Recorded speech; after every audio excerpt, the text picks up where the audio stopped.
Hi, I'm Tim, and on behalf of the entire Apollo family, I'm super excited that you've chosen us for your RV experience. I'm about to share with you all the tips and tricks on operating your RV. So your two best friends on your travels will be your Apollo Connect app and the how-to guide. With the Apollo Connect app, you can find local points of interest, get prepared for your road trip with our safe drive and how-to videos. And with our friends at Campstay, find and book campgrounds and holiday parks. Your second best friend will be the how-to guide. The how-to guide contains all the relevant instructions on the features of your chosen RV. First of all, we'll quickly run through the symbols used throughout the how-to guide. No driving during procedure. This symbol indicates that the procedure cannot be completed whilst the vehicle is in motion. Requires electricity. This symbol indicates the procedure is only available when you're connected to 240 mains power at a campground. Requires gas. This symbol indicates the procedure functions with LPG from the gas bottle. Requires battery. This symbol indicates the 12-volt battery system is required for the operation. Use dump station. This symbol indicates the procedure should only be performed at a registered dump station.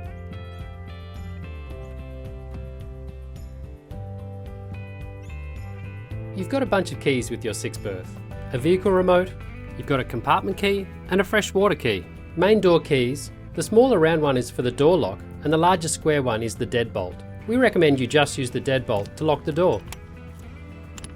Alright guys, so that's your keys. Just remember, don't separate the keys, don't leave the keys in the ignition, and have the keys on you at all times. Alright guys, now I'm going to give you a quick introduction to the outside of your vehicle.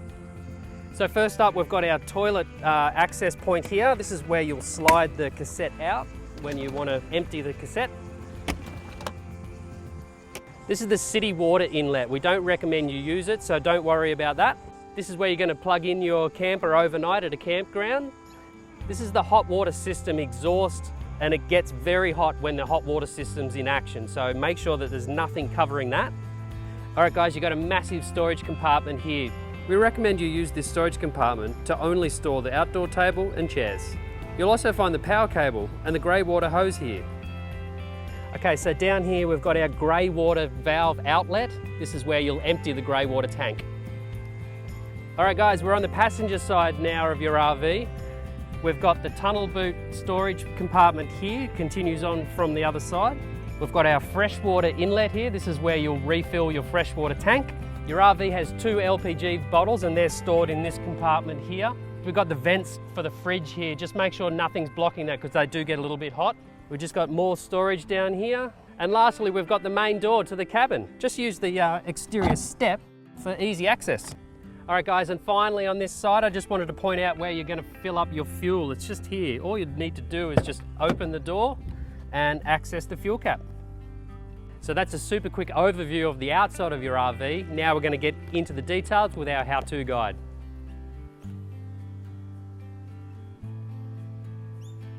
All right guys, connecting your RV to the campground power. First you'll need your extension lead, which will be back here. Insert this into our RV, just making sure that you get a really nice connection with the large earth pin at the bottom. Insert the lead into the campsite and turn on. All paid campgrounds will have 15 amp outlets with the large earth pin. Make sure the circuit breaker is in the on position. Turn off all appliances prior to disconnecting from the power inlet. Disconnect and store the lead before moving your RV.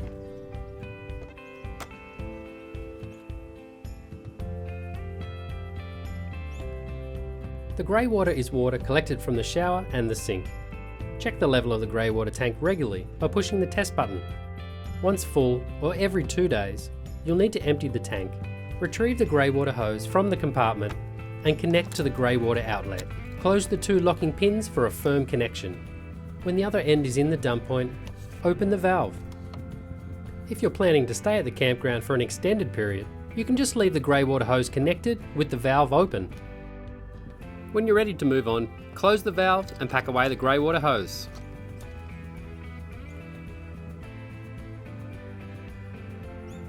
Your RV has a freshwater tank that supplies water to the shower, toilet and sink.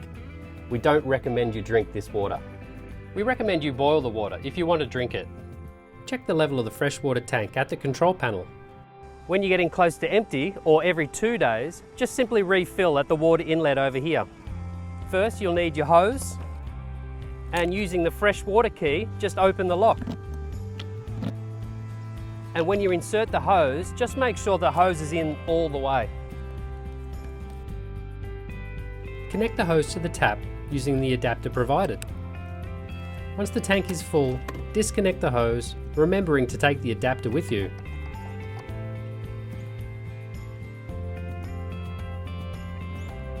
The RV comes with 2 gas bottles that supply LPG to the stove, oven, 3-way fridge and hot water system. The vehicle must be on level ground for the system to work. When you need LPG, just remember to turn the valve on all the way. Once you've finished cooking or heating water, just make sure you turn the gas off at the bottle.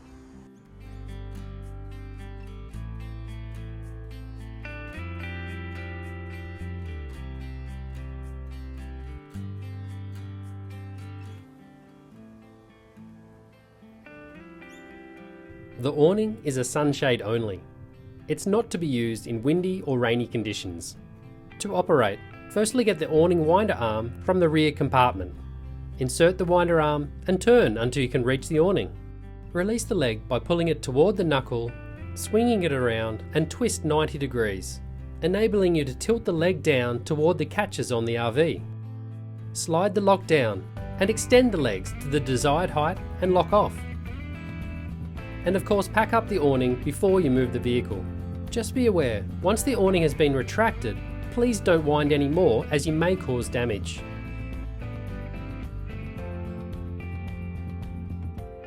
Your fridge operates using a choice of 3 sources of power: 12-volt battery, 240-volt mains power, and LPG. When the AES button is on, the fridge will automatically switch between the power sources. It will always use 240-volt mains power when connected. If you're not connected, the fridge will try and use LPG. When driving, your fridge will work off the RV's engine battery. Once you've stopped driving, you'll need to either plug into power or turn the gas on at the bottle to keep the fridge cool. Simply turn on the main control panel and set to the desired temperature. We recommend you use the setting number 4.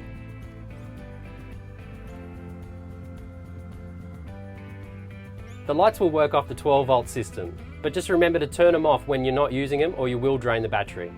Simply turn on and off at the main control panel and also at each individual light.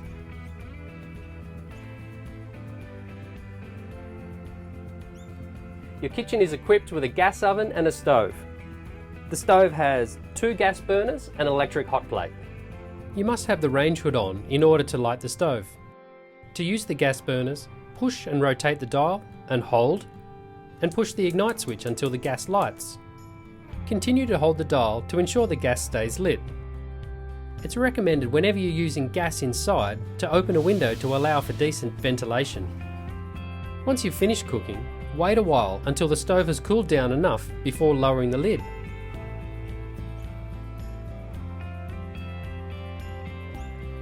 Your RV has a hot water system that is powered by the LPG and ignited with the 12-volt system.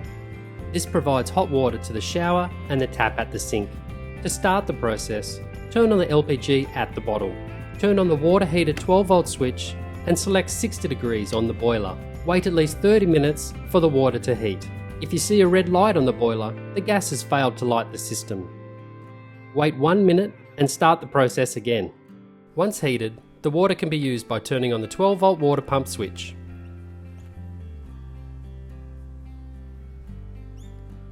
The air conditioner will only work when the RV is connected to mains power. Once connected, use the remote to turn on. Very importantly, turn off the aircon unit with the remote before disconnecting from mains power, otherwise you could blow a fuse.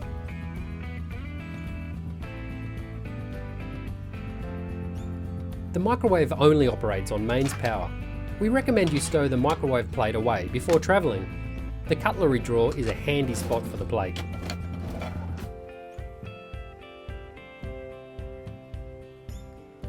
The power points allow you to use your 240-volt appliances. These only work when connected to mains power at a campground. The middle dinette converts into a bed. Simply lower the tabletop between the seats and arrange the cushions on top. Slide out the bed extensions and add the long cushion you'll find in the overcab bed, and you're ready for a great night's sleep. The spacious overcab bed accommodates 2 adults. For safe, easy access, you'll use the ladder provided. Please be aware the ladder has a weight limit of 100 kilograms. Make sure the ladder is securely attached here before putting your weight on it. Under the mattress you'll find a cargo net that you can clip to the roof. It's to be used to store luggage when travelling only.